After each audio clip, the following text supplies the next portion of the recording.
Sup nerds, I'm Tom. I'm Wes. And we're going to talk to you about the really quick, really fun filler game Multiuniversum by Grey Fox Games. Nailed it.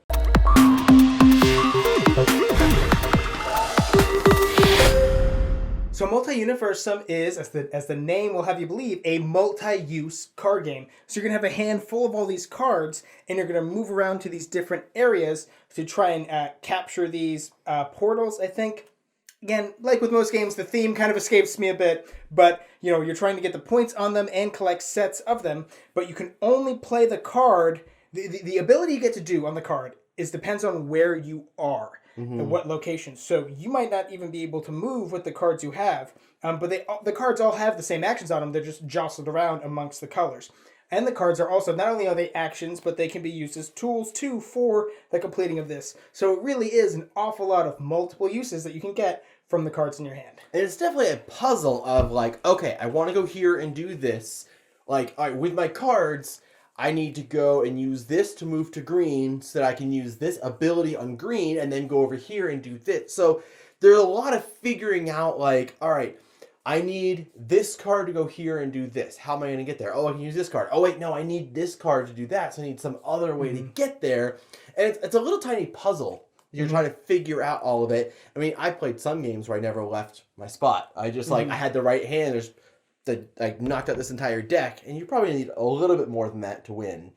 But for the most part, you could have games where you don't move. But that's where the real fun of the game comes in, is figuring out and moving around. And, Tom's over here, and I can see he's collecting the tools to get this one, but I have the tools to get that one. So I'm able to go over there and steal it from underneath him. And it's just...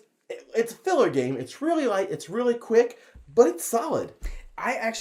So the very first time playing this, I felt a little overwhelmed. I was like, oh, there's a lot of symbols and a lot of stuff, and it seemed like there was a lot going on. But really, once you get it, it's super simple and super easy. But I think the biggest problem is, so there's 5 different actions you can take on the card. And it's all symbology. So there's 5 different symbols. Except one, and some of them are pretty, intuitive. Like the feet lets you move. And the swirly thing lets you capture. But this one symbol here means you get to take the action of the location you're at. Now, what action is the location you're at? Well, now there's 5 different symbols you got to learn. Again, 10 symbols isn't a lot, but having to look at the card and say, well, I'm at this location, which will let me do this ability, but maybe I want this color to be moved so I can move from here over to there, and then I can take that ability, but wait, that's blue, and this... Wait, no, I need the ability of the location to be blue. I don't have that, so crap. So don't even think about that. So don't even look, Like there's an awful lot of that will go around your head. Like you said, it's a puzzle, but because there's so many different symbols, and like, you can just look and be like, ooh, I really want this symbol. But wait, that's on this color. So I need the move to be on the color that I'm at. It's like analysis. It's not analysis paralysis of your options. I mean, it kind of is, but it's like, how is this going to even work? You know what I mean? Yeah, absolutely. And it almost, I feel like we're almost overcomplicating it with our description, because what we're describing is not every turn. That's like 2, maybe 3 times per game you get into that, like, really struggling to figure out how to make things work. Most of the time it's really easy to say, this is what I have, I'm going to go here and do this. And the game, like the rounds go really quick.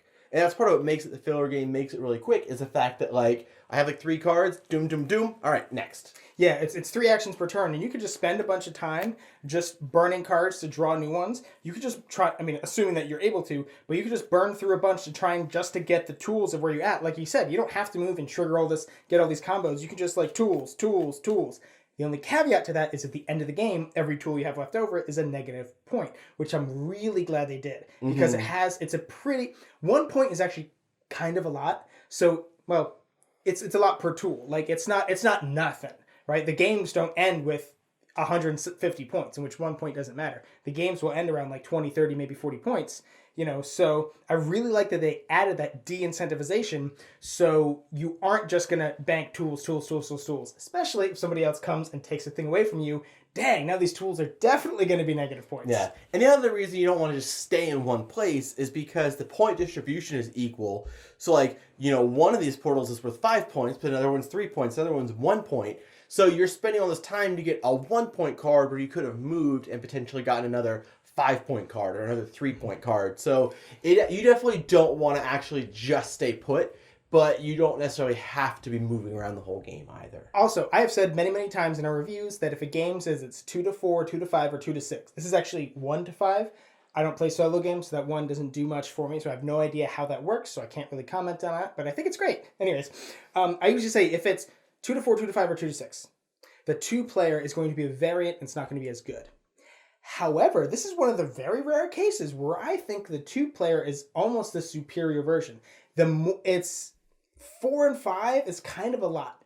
2 is surprisingly really good, and I think 3 is perfect. Yeah, 3 is the best. It's just enough so you're not always constantly back and forth. But it is, like 5 players can't. It's a lot of time waiting until it gets back to your turn, Mm-hmm. and like you said, the turns go fast, but like, I don't know. You want to go even faster. Like a 5-player game of this doesn't take as long as a 5-player game of Lords of Waterdeep, obviously, but you're like, no, my turn. I want my turn to come real fast. And because, like you said, there could be one person having analysis paralysis, but if it's 4 people having analysis paralysis. Yeah.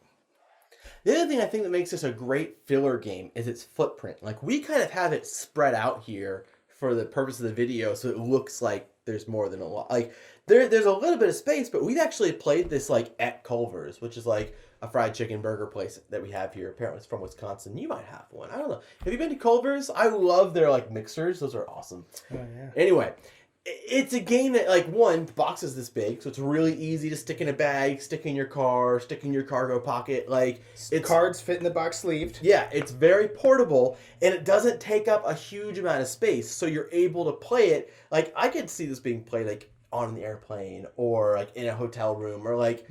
Airplane might be hard, but you could probably do it. It wouldn't be a circle, it would be like a thing. Yeah, but you could... there's no reason that you have to have the circle. It's just thematically it looks fun as a circle. Right. I think this could be fun with a playmat. Like, That would be cool. It definitely is unnecessary, kind of like the tiny epic playmats, where, like, it's better with it. The thematics are there, and it's easier to, like, figure out the spacing to make it look better. But it's just, if you wanted to buy a $30 playmat for a little teeny box game, I think this game could use one. And little scientist meeples holding little beakers. He's dead now. Obviously, we're kind of dragging it out because, runtime, YouTube, ad revenue, all that fun stuff. But we really did enjoy this game, and I definitely recommend you pick it up by clicking on the purchase link in the description box down below. And while you're down there, don't forget to subscribe to our channel so you'll never be bored. Boom!